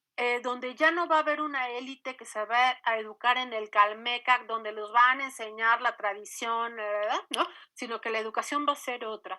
Van a ir a las escuelas las élites o los descendientes de la nobleza, los niños nobles, pues van a ir a las escuelas de los frailes, ahí no van a aprender o a transmitir la versión oral del posclásico de la historia mexica, ahí van a aprender la Biblia, la historia universal, el diluvio, etcétera, latín, griego, los clásicos, ¿no? O sea, otras cosas, ya no van a aprender eso. ¿Y qué es lo que va a hacer? Que esa tradición oral que se iba preservando por generaciones se pierda. ¿Sí? Entonces, todavía en el siglo XVI, la primera mitad, todavía hay quienes conocen esa tradición oral. Ya en la segunda mitad ya va a ser problemático, y Xochitl lo va a decir, en la segunda mitad del XVI. ¿Sí? Ya no sé, o sea, ya no hay quien me diga qué significa esto, ¿no? Y son descendientes de la nobleza y no tienen ni idea de cómo leer un códice. En el siglo XVIII mucho menos. ¿Sí? Entonces, a lo que me refería es eso. La tradición historiográfica mesoamericana implicaba ambas cosas, la oralidad y la escritura. ¿Sí? Y es parte de lo que Romero Galván está definiendo como historiografía de tradición indígena, esa tradición que imbrica las dos. ¿Sí? Para el siglo XVIII ya nada más tenemos una, la gráfica, y nadie sabe cómo se lee. ¿Sí? Ya perdimos la tradición oral. Entonces, ¿hasta dónde o cumple con las características de lo que Romero Galván está él mismo clasificando como historiografía novohispana de tradición indígena? No sé si me expliqué, Alejandro. Sí, maestra. Muchas gracias. De nada. Y bueno, si les generé más dudas, pues díganme, ¿no? Porque, Daniel. Buenos días. Buenos días. Claro, una duda es que yo tengo notado que había historiografía novohispana de tradición indígena y historiografía novohispana, ¿no? De tradición hispana. Pero son absurdo, dos, ¿no? Sí, ajá. Y la de tradición indígena es la que hacían los indígenas y los frailes en base a códices, ¿no? Bueno, a historia indígena. Y a las tradiciones indígenas, ajá. ¿La otra qué era? Es que me confundí todo. Ahorita justo vamos a esto, Daniel, vamos a tratar de sistematizar esto. Arrancamos con la historiografía novohispana de tradición indígena, pero la historiografía novohispana de tradición indígena es aquella que se construye sobre la base de las tradiciones indígenas originarias, ¿sí? Sus autores pueden ser indígenas o no. O sea, no es una cuestión de quién es el autor, sino de la base sobre la que se construye la historiografía. ¿Sí? Y la historiografía novohispana de tradición hispana es aquella que se construye esencialmente sobre la base de las tradiciones europeas renacentistas y tardomedievales, digamos, ¿no? Digamos que grosso modo es eso. Ya ahorita vamos a entrar pues a los elementos concretos, ¿no? Decíamos que bueno, hablando, ¿no? Un poco de lo que sucede tras la conquista, pues hablamos de cómo sobreviven algunas de las formas de registro de la historia y algunos de los elementos de la tradición originaria, aunque otros elementos desaparecen, ¿no? Por un lado se desplaza el carácter de memoria de poder y por otro lado se integran elementos de la tradición europea en los códices plásticos, discursivos e interpretativos, ¿no? Tenemos nuevas necesidades también que van a ser generadas por misioneros, autoridades reales y por las propias comunidades indígenas, ¿sí? Y aquí ya estamos hablando, pues, de este momento posterior a la conquista. Los misioneros, ¿qué necesidad tienen de evangelizar? Y obviamente van a recuperar estas tradiciones indígenas para afianzar o hacer más eficiente el proceso de evangelización. Las autoridades reales, pues para qué o qué necesidad tienen, pues conocer a estas culturas, sus tradiciones, etcétera, para gobernarlas mejor y explotarlas mejor también, ¿no? Igual hay que decirlo con todas sus letras. Y las propias comunidades indígenas, ¿qué necesidades tienen en el contexto colonial? Pues por un lado la recuperación de su memoria, sin lugar a dudas, ¿no? Como comunidades indígenas, pero también necesidades muy prácticas, ¿no?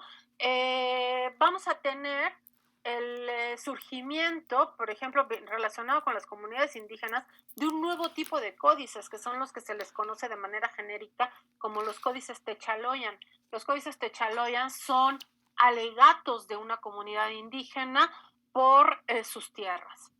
O sea, cuando hay un problema de tierras, las comunidades hacen un documento al rey, alegando de esta tierra es mía y este encomendero se está metiendo, o esta otra comunidad indígena se está metiendo, me está quitando mis tierras, tal. Bueno, entonces toda la argumentación jurídica de estas comunidades indígenas se construye a través de los códices y son los que se conocen como códices Techaloyan, que tienen una parte histórica. Son súper interesantes estos códices. ¿Por qué tienen esta parte histórica? Pues porque parte del sustento de la argumentación de las comunidades es: esta tierra me pertenece desde antes de que llegaran los españoles, por lo tanto tengo derecho a, y eso lo respetan las autoridades españolas, ¿no? Entonces tienen que mostrarle a las autoridades que son los legítimos propietarios, digamos, ¿no? La comunidad de esas tierras. Pues hay muchos códices Techaloyan donde justamente pues lo que son estos alegatos jurídicos por cuestiones de tierra, ¿no?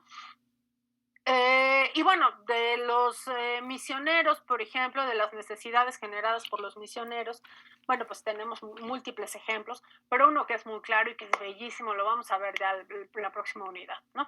Que son los manuscritos testerianos, son una belleza, ¿no? Una belleza, ya lo veremos, pero son pues como códices, ¿no? Pero ya con temas propiamente cristianos, o sea, catecismos, etcétera, representados a manera de códices. Claro, son los primeros intentos en este caso, Jacobo de Testera, por eso se les llama testerianos, ¿no? Quien los inventa, quien dice, sin haber entendido bien a bien que era un códice, ¿no? Dice, pues estos representan con monitos, ¿no? Entonces, pues vamos a explicarles con monitos, ¿no? Y entonces hace un catecismo, pues con monitos, ¿no? Literalmente. Y son divertidísimos. Sería el equivalente al hacer hoy el Padre Nuestro con emoticones, ¿no? O sea, sería como todo un reto, ¿no? O los distintos elementos del catecismo, ¿no? Pero bueno, ya los veremos ejemplos de estos códices, ¿no? Pero tienen un carácter pues totalmente pragmático y son otras necesidades muy distintas a las que cubrían antes de la llegada de los españoles, ¿no? Y bueno, vamos a encontrar, a diferencia de las tradiciones originarias, códices anotados y códices transcritos, ¿sí? Ya lo veremos trabajar la siguiente unidad, no se asusten, ahorita estamos dando el panorama general, ¿no? Los códices anotados son aquellos que tienen una anotación de esto significa Chapultepec, ¿no? Por ejemplo, ¿se acuerdan en el Códice Boturini, ¿no? Que en algunas partes hay anotaciones, ¿no? Que dice Chapultepec, ¿no? Eso es un códice anotado. Entonces, esas anotaciones las hicieron un indígena o un fraile ya en el contexto colonial, para que quien viera ese códice dijera, esto es Chapultepec, ¿no? Supiera qué es cada cosa, ¿no? Y tenemos los códices transcritos, que es una transcripción, literalmente la traducción del códice a la escritura, pero, y esto es lo interesante de los códices transcritos, no tenemos tantos, pero en los que tenemos, la gran maravilla es que el códice transcrito recupera no solo el discurso visual, sino también el oral. ¿Se acuerdan que dijimos? Hay una relación muy estrecha. Es un códice transcrito, lo que está recuperando es esa parte. ¿Se acuerdan del códice Oban? Cuando hablamos del códice Boturini y leímos un poco de lo que decía el códice Oban, ¿no? Del discurso, ¿no? Y justamente lo que está recuperando, porque de repente en el Oban dice, y entonces les dijeron, mexicas, aztecas, iremos con ustedes, lloramos. Bueno, toda esa parte, pues eso no está en el códice, ¿verdad? Bueno, pero eso era parte de la oralidad que se iba transmitiendo, esta oralidad que se pierde eventualmente. Bueno, esto lo encontramos en los códices transcritos, por eso son tan importantes los códices transcritos, porque son los pocos espacios donde tenemos esos elementos donde se imbrican oralidad y el códice, la parte visual o gráfica, ¿no? Las pastorelas son justamente parte de eso, de los intentos pues de sustentar la tradición cristiana, ¿no? A través pues de estas graficaciones teatrales, ¿no? Que se hacían muchas veces también, ¿no? En el mundo, en el siglo XVI.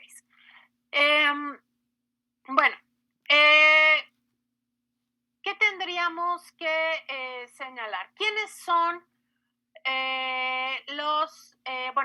cuáles son las características generales? Hay una muy fuerte relación de esta historiografía de tradición indígena, ¿no? Novohispana, de tradición indígena. Hay una fuerte relación entre los hombres y ya no diremos los dioses, porque ya no hay dioses, ya nomás hay uno, ¿verdad? En el mundo del siglo XVI, ¿no? O sea, el vínculo entre lo sagrado y lo profano sigue presente, nada más que se transforma la cosmovisión y ya no tenemos estos múltiples dioses, sino tenemos este Dios único, trino, ¿no? Que viene o acompaña a la conquista. Se conserva el acendrado sociocentrismo que tenían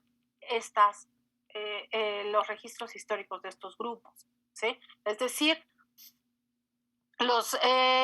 digamos que al recuperar en la época colonial las fuentes originales, se traslada la tradición de cada grupo. Entonces vamos a encontrar autores, por ejemplo, que van a seguir una tradición u otra. Cuando veamos a Sahagún, Sahagún está siguiendo la tradición tlatelolca, por ejemplo. Vemos a Torquemada y es la tradición mexica.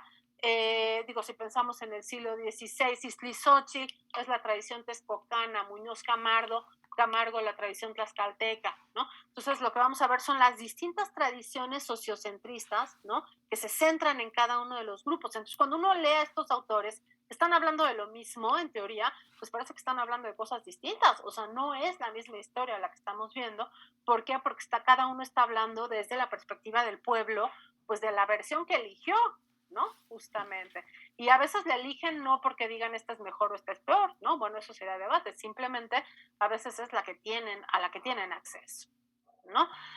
Pensemos en el caso de Sahagún, por ejemplo, la escuela de Tlatelolco que establece Sahagún, pues obviamente van a educar en Tlatelolco a muchos descendientes de la nobleza tlatelolca, quienes van a ser los informantes de Sahagún en el siglo XVI y quienes le van a ayudar a hacer el florentino y sus distintos trabajos, pues son descendientes de la nobleza tlatelolca. ¿Qué versión de la historia va a tener Sahagún a Tlatelolca? ¿Sí? Entonces esto se traduce o se traslada, se preserva, digamos, en este mundo colonial. Y obviamente esta tradición no solamente es escrita, no solamente es gráfica, sino mucha de esta tradición, pues ya lo dijimos, proviene de la oralidad y se va a reflejar tanto en los códices anotados, mucho más parco, como en los códices transcritos, ¿no?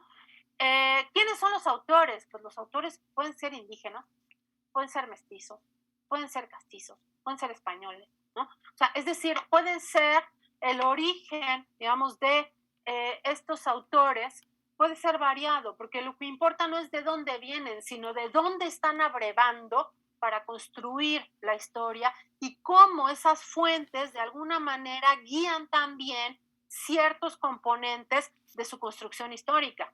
O sea, no nada más utilizaron tales fuentes, sino cómo eso va a guiar de alguna manera ciertos elementos de su producción histórica. Si vemos, por ejemplo, el trabajo de, ¿qué les gusta?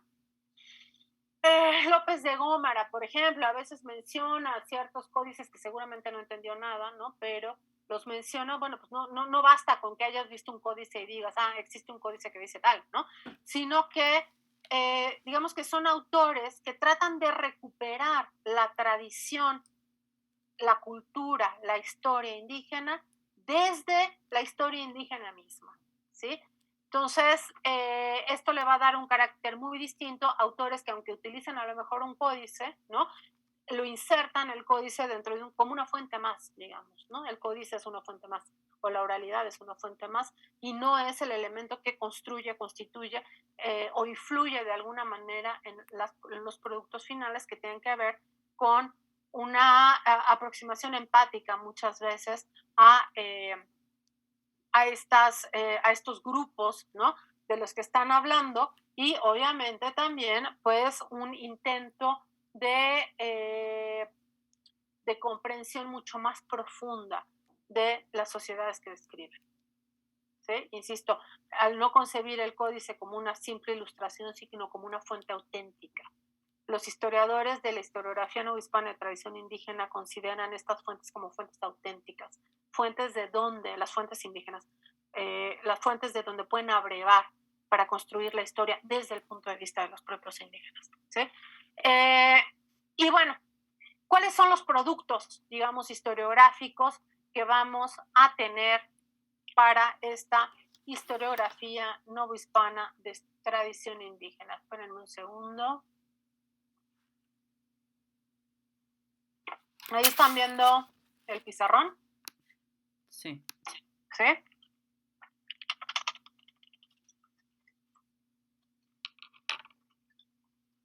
Bueno, esto es el historiografía novohispana, vamos a poner acá. De tradición indígena. Y aquí vamos a ver los productos, ¿sí? Tenemos distintos productos. Déjenme abrir esto más para que sea más claro. Primero, pues los códices coloniales. Ese es el primero, ¿sí? O sea, se van a seguir haciendo códices en el siglo XVI, XVII, XVIII. Se siguen haciendo códices, ¿sí? Ahora van a tener pues estas características que describíamos, ¿no?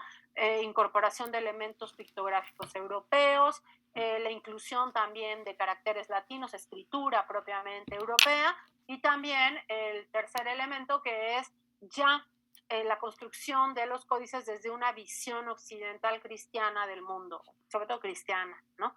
Providencialista. Tenemos un segundo producto que es la historiografía que transcribe la tradición indígena, justamente esto que estábamos señalando, los códices transcritos, ¿sí? O sea, el primer códices coloniales serán los códices anotados, en el segundo la historiografía que transcribe la tradición indígena, que son los códices transcritos. ¿Quién elabora los códices transcritos? Pues aquí son esencialmente, bueno, obviamente por iniciativa de los frailes, pero obviamente con todo el trabajo de indígenas que son conocedores de la tradición, porque para transcribir un códice necesitas conocer no solamente la decodificación del discurso escrito, del gráfico, sino también la tradición oral que lo acompaña, ¿sí? Entonces son principalmente estos indígenas quienes lo elaboran. Algunos dicen que algunos frailes, por ejemplo, a veces se piensa que Motolinía es el autor de algunos códices transcritos, puede ser, pero, o sea, autoría en términos de la escritura, ¿no? O sea, él no conocía esas tradiciones, tiene que ser a través de los indígenas, ¿no? Finalmente no, el tercer tipo de producto, bueno, son lo que José Rubén Romero llama las historias de síntesis, y yo creo que lo llama así adecuadamente, ¿no? Estamos hablando de historiadores indios y mestizos principalmente, que van, ¿por qué de síntesis? Porque integran ambas tradiciones en sus discursos, ¿sí? Ya lo veremos. La historiografía de recopilación de la tradición indígena, ¿no? Y las obras parahistoriográficas. La historiografía de recopilación de la tradición indígena, aquí, por ejemplo, tendríamos el trabajo de Sahagún, ¿no? El Códice Florentino de Sahagún entraría en esta historiografía de recopilación de la tradición indígena, y muchos de los autores de historiografía de recopilación de la tradición indígena son españoles hispanos, ¿sí? Sahagún, Durán, el propio Motolinía, etcétera, entrarían en este grupo. Y finalmente las obras parahistoriográficas. ¿Qué es ese terminajo de obras parahistoriográficas? Pues es un término que se inventó Álvaro Matute y que no le hacen mucho caso, pero a algunos sí le hacemos caso. Y se refiere a aquellas obras que no son propiamente historiográficas, pero que tienen algún elemento o algún interés de corte historiográfico o histórico, y que hace que en alguno de sus componentes se construyan a través de la recuperación de la memoria del pasado, ¿sí? Por ejemplo, ¿en qué tipo de obras estamos pensando? Los propios códices Techaloyan sería una obra para historiográfica, estos que decíamos, su objetivo es un alegato jurídico, ¿sí? Pero para sustentar el alegato tienen que recurrir a la historia, ¿no? Entonces sería desde esa perspectiva, una obra parahistoriográfica. Las famosísimas obras que son interesantísimas, las obras para los manuales para extirpación de idolatrías, ¿no? Estas obras que se escribieron principalmente en el siglo XVII, aunque hay algunas del XVI, que escriben algunos miembros del clero secular, porque dicen, cuando llegan a la Nueva España, dicen, qué evangelización exitosa ni nada, aquí son unos idólatras todavía, ¿no? Entonces escriben manuales para identificar, ¿no?, a los indígenas que siguen siendo idólatras y cómo, imagínense el término que usan, extirpar, ¿no? Que se oye doloroso el término, ¿no? Para lograr, digamos que, expulsarlos al chamuco, literalmente, ¿no? Entonces, son súper bonitas estas obras, ¿no? Estos manuales de extirpación o para extirpación de idolatrías. Y en estos manuales, justo como lo que se trata es de que el fraile sea capaz de identificar, o el religioso sea capaz de identificar en las prácticas aparentemente cristianas del indígena una práctica idolátrica, pues tiene que conocer muy bien, ¿no? Las tradiciones, la cultura, etcétera, y entre ellos la historia. Entonces también vamos a tener elementos de la historia de los indígenas en estas obras, ¿no? Y son súper bonitas porque además al final casi siempre tienen, por ejemplo, confesionarios. Son literalmente, es una lista de preguntas en náhuatl, además, ¿no? O bueno, en la lengua del grupo indígena donde esté predicando el fraile, ¿no? Viene la lista de preguntas que le tiene que hacer cuando los confiesa, ¿no? A los indígenas, para identificar estas idolatrías, ¿no? Entonces, muy interesante estos trabajos y estos cuestionarios que hacían, ¿no? Pero bueno, eso serían las obras parahistoriográficas. ¿Alguna duda de esta parte? ¿No? No, creo que no, profesora. Bueno, entonces podemos decir en general que pues hay un proceso de cambio historiográfico, ¿no? En términos sociales hay dos tipos de actores interesados en recuperar y conocer el pasado indígena, los propios indígenas, ¿no? Y los misioneros, funcionarios y descendientes de los indígenas, ¿no? Entre los indígenas hay como dos grupos generacionales en el siglo XVI. Los que viven la conquista y se encargan de conservar la memoria indígena, o sea, los que les toca vivir el antes y el después, ¿no? De alguna manera, y bueno, que se encargan de conservar esa memoria a través del resguardo de los antiguos códices, los relatos orales, o incluso elaborando nuevas pictografías, ¿no? Y discursos orales. Y por otro lado, los que nacen ya en el nuevo orden novohispano y tuvieron la necesidad de enmarcar la historia del pasado prehispánico, pues en la visión del mundo cristiano, ¿sí? Es decir, los que cuando nacieron ya no existía ese pasado, ¿no? Y ya nacen en un contexto totalmente colonial, ¿sí? Y esto cambia necesariamente la visión del mundo. No digamos que, o sea, para estos individuos ese mundo es un recuerdo, o sea, ni siquiera es un recuerdo transmitido generacionalmente. Ellos ya no lo vivieron. Ellos ya son cristianos, nacen siendo cristianos, ¿sí? Y esto cambia la visión, ¿no? Frente a quienes tienen que cambiar, ¿no? Y conocen el antes y el después. Bueno, van a influir tres procesos, principalmente en el cambio historiográfico. La continuación de las antiguas formas de registro histórico, o sea, códices y tradición oral, que implica la preservación de pues, contenidos tradicionales en sus propios formatos, ¿no? Y la adecuación a las nuevas circunstancias, y la tercera, la adopción de nuevos soportes también y formas de hacer historia, ¿no? Entonces, tenemos que los códices coloniales corresponden a la necesidad de continuar su antigua forma de vida, ¿no? Se continúan los cánones pictográficos mesoamericanos, pero se incorporan elementos europeos, estilos, técnicas, formatos, materiales, anotaciones en caracteres latinos, en náhuatl, español. Los temas, ahorita te doy la palabra, Daniel, los temas son guerras, conquistas de sus pueblos, linajes de los gobernantes, enlaces matrimoniales, alianzas, ¿no? Y a quienes se dirigen estos códices, pues ya ahí hay un cambio profundo. A las comunidades indígenas mismas, a los religiosos españoles o a los funcionarios reales. Esos son los destinatarios de estos códices coloniales, ¿no? Daniel, ¿qué pasó? Es que se me trabó. ¿Cuáles eran los tres procesos? Perdón. Los tres procesos que influyen en el cambio historiográfico, la continuación de las antiguas formas de registro histórico, es decir, hay una continuidad, ¿no? Y que implica la preservación pues, de contenidos, ¿no? Los contenidos tradicionales en sus propios formatos. El segundo es la adecuación a las nuevas circunstancias, y el tercero, la adopción de nuevos soportes y formas de hacer historia. Es decir, hay un cambio, pero hay muchas cosas que se están preservando, ¿sí? No vamos a entrar ahorita en el detalle, ¿no? de cada uno, ya lo haremos en la próxima unidad, ¿no? Pero, bueno, algunos ejemplos, por ejemplo, de estos códices anotados, los anales de Tecamachalco, los anales de Cuautitlán. En el caso de estos cronistas de tradición indígena o historiadores de síntesis, que ya van a escribir ya no como un códice, sino en un formato europeo, es decir, libros, manuscritos, ¿no? Tal cual, que son descendientes de los grandes y antiguos linajes del altiplano central, ¿no? Donde tenemos a Tesosomo, a Muñoz Camargo, a Ventura Zapata, a Juan Bautista Pomar, a Cristóbal del Castillo, pues el gran Fernando de Alves Lizóchil, que es uno de los más conocidos, ¿no? Y bueno, ya iremos viendo cuáles son las obras de estos autores, ¿no?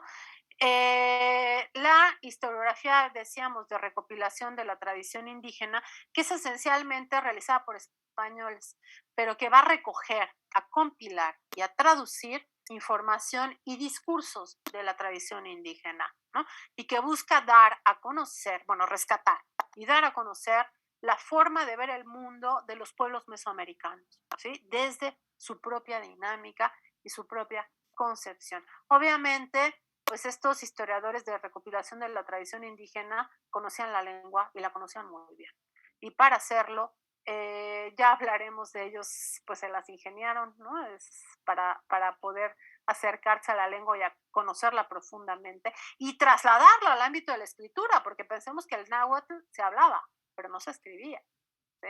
Entonces ellos son quienes inventan en ese sentido los frailes cómo escribir el náhuatl, ¿no? Y van a elaborar artes y vocabularios de la lengua, ¿no? Que son pues como diccionarios y gramáticas, ¿no? Del náhuatl, y no solo del náhuatl, de todas las lenguas en donde van a estar presentes estos religiosos, ¿no? Y del otomí, del maya, en fin, de muchísimas lenguas indígenas, ¿no? ¿Cómo proceden estos historiadores o estos religiosos principalmente? Pues buscan códices, buscan a un comentarista autorizado, encuestan, hacen encuestas orales, hacen cuestionarios, aún hacía cuestionarios que aplicaban, ¿no? Para la elaboración de su obra, ¿no? Ahí está Sagún, está Durán, está la historia de los mexicanos por sus pinturas, que es atribuida a Olmos, ¿no? Juan de Tovar, en fin, varios religiosos, ¿no? Y en las obras para historiográficas, bueno, hablábamos de los tratados y manuales de idolatrías, ¿no? Por un lado, Pedro Ponce de León es un autor con su breve relación de los dioses y ritos de la gentilidad. Jacinto de la Serna es el más taquillero y el más conocido. El Manual de Ministros de Indios para el conocimiento de sus idolatrías y extirpación de ellas. O sea, son obras no para pasar a la posteridad, ni mucho menos, son obras para que con el carácter pragmático, identificar al idólatra, ¿no? Y sacarle la idolatría, extirparle la idolatría, ¿no? Otro tipo de obra para historiográfica, pues tenemos los títulos primordiales, que son de disputas de tierras, ¿no? Siglo XVII y siglo XVIII, ¿no? Ahora, para no extenderme, porque ya estamos, ¿no? En el ámbito de, esperen un segundo, ya casi se nos acaba el tiempo, ¿no? Vamos a explicar la historiografía novohispana, pues de tradición hispana, ¿sí? ¿Cuál es esta historiografía novohispana de tradición hispana? Pues es aquella que se va a sustentar mucho, bueno, aquí está con ABC, pero bueno, en las formas tradicionales, ¿no? De la tradición europea hispana, pero que de alguna manera sí va a recibir algunos elementos de la influencia indígena, sobre todo en el tipo de las obras, el tipo de fuentes, ¿no? Más como una fuente más, lo decíamos, pero sí estas formas, si se fijan, la mayoría son crónicas, ¿no? Y recuperan, ¿no?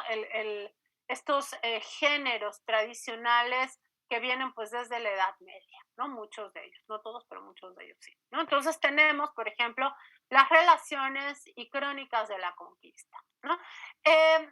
Estos 4 tipos de trabajos o productos historiográficos tenemos que entender que responden a una problemática y una perspectiva, tanto pragmática como teológica también, ¿sí? Cosa que también pasa un poco con las de tradición indígena.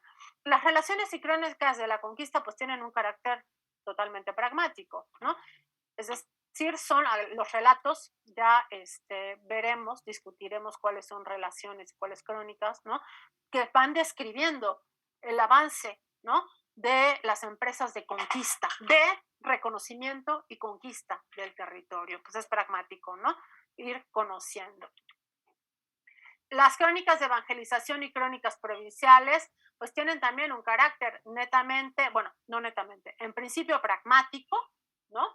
Es decir, las crónicas de evangelización es el trabajo hecho por los frailes, ¿para qué? Para evangelizar, para garantizar una evangelización adecuada. Y la crónica provincial tiene un carácter, el carácter de ubicar a la provincia de esa orden religiosa en el ámbito mayor de la labor evangelizadora, ¿no? Entonces, digo, ya iremos viendo las características de cada una, pero tienen un carácter pragmático, pero también teológico, porque es en estos trabajos donde vamos a ver justamente el tratar de responder estos cuestionamientos de corte teológico de, bueno, ¿y dónde estaban? ¿De dónde salieron? ¿Cómo los insertamos, no? En esta visión del mundo que tenemos, ¿no? Aquí es donde vamos a encontrar de manera muy clara estas preguntas, dudas, inquietudes de corte teológico. Tenemos las crónicas generales, ¿no? Que responden mucho a una necesidad de tener justo esta visión general del mundo que se descubrió, ¿no? O sea, digamos que son abarcadoras, no se concentran solo en un espacio o en una región, sino tratan de entender el fenómeno América, ¿no? En su conjunto, y también en ellas encontraremos este intento de inserción en la historia universal sagrada, ¿no? O sea, este carácter teológico, de nuevo. Y la crónica oficial, que de nuevo tiene un carácter mucho más pragmático, más que teológico, y que responde a la necesidad clara de la corona y de sus funcionarios por mejor gobernar y administrar las colonias, ¿no? Entonces responden a esta doble vertiente pragmática, teológica, y bueno, pues el afán de conocer finalmente, ¿no? En la parte pragmática, ahí lo tenemos de manera muy, muy clara. Y ya tendríamos como un segundo momento en la tradición hispana que responde más a una necesidad de corte identitaria, ontológica, y lo podremos llamar como este segundo momento que está vinculado a una construcción identitaria donde ya encontramos la historiografía barroca de la segunda mitad del siglo XVI, ya siglo XVII, y la historiografía ilustrada del siglo XVIII, ¿sí? Estas son, grosso modo, ¿no? Las grandes productos historiográficos que tendríamos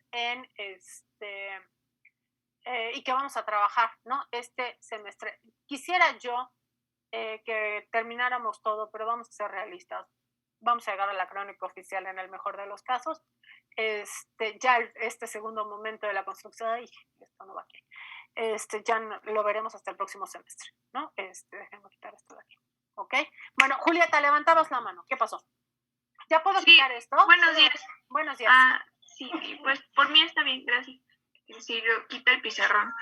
Mi duda es, en el texto de Rosa Camelo, ella hace distinción entre los conquistadores y los colonizadores, y quería saber si esa distinción es que los conquistadores son como los que usaban la fuerza y los colonizadores son, por ejemplo, los que evangelizaban, o cómo.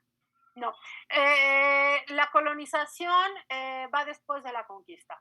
O sea, son como dos momentos distintos de un mismo proceso. O sea, para poder colonizar el espacio, primero lo tienes que conquistar, ¿no? Entonces, en el caso, por ejemplo, de el norte, ¿no? De la zona del Nuevo Santander, ¿no? Cuando se va dando el proceso de conquista, van los conquistadores, se enfrentan a los grupos indígenas, aniquilan a los grupos indígenas del norte, que eso es lo que pasa en el norte, y una vez que lograron eso, entonces empiezan a llegar ya no soldados, ¿sí? Sino quienes van a vivir ahí, van a cultivar la tierra, ¿no? O sea, digamos, los que van a vivir y van a hacer productivo ese espacio. Eso sería la colonización.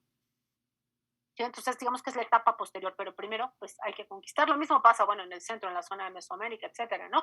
Primero se conquista y después se coloniza, ¿no? El espacio.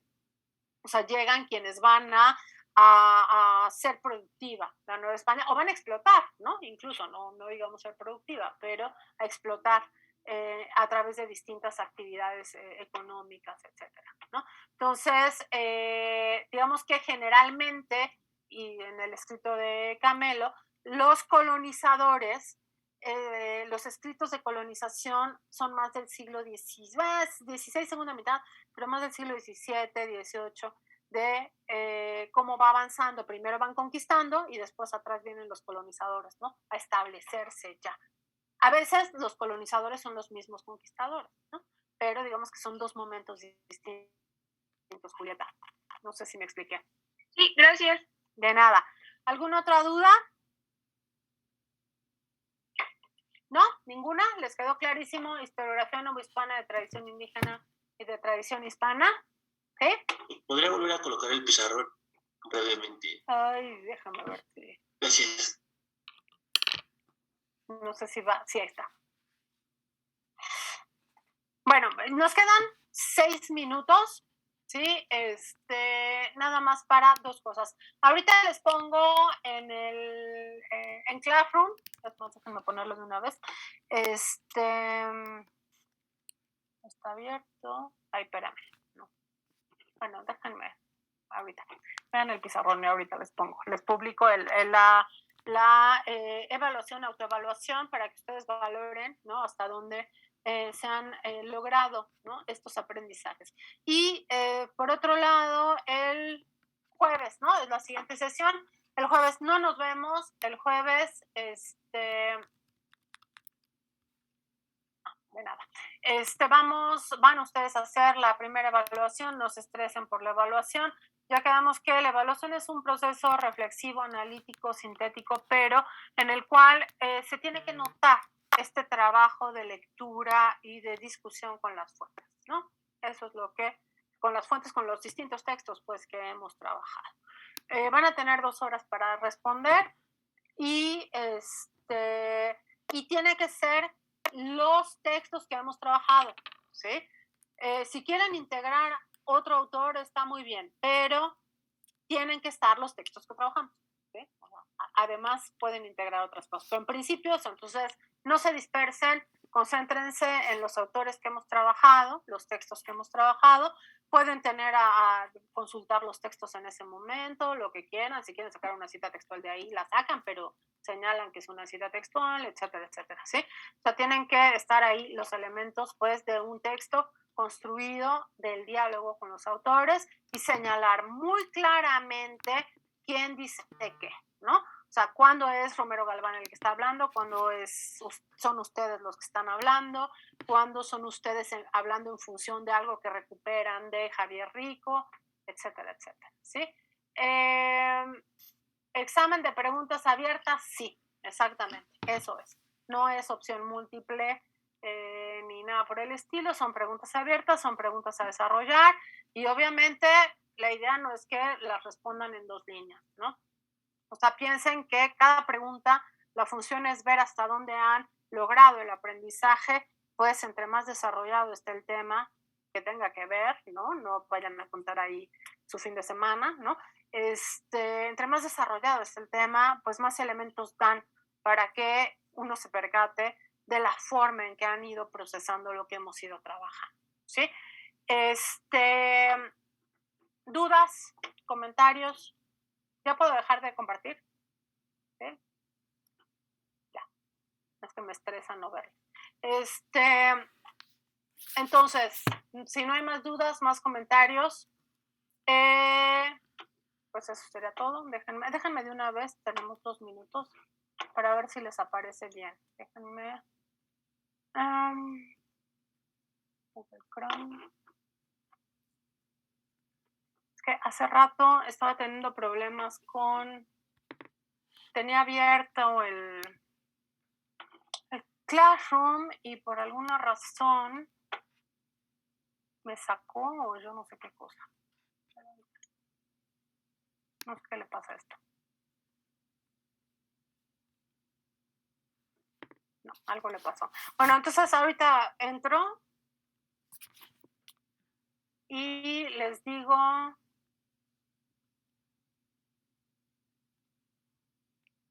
Espera.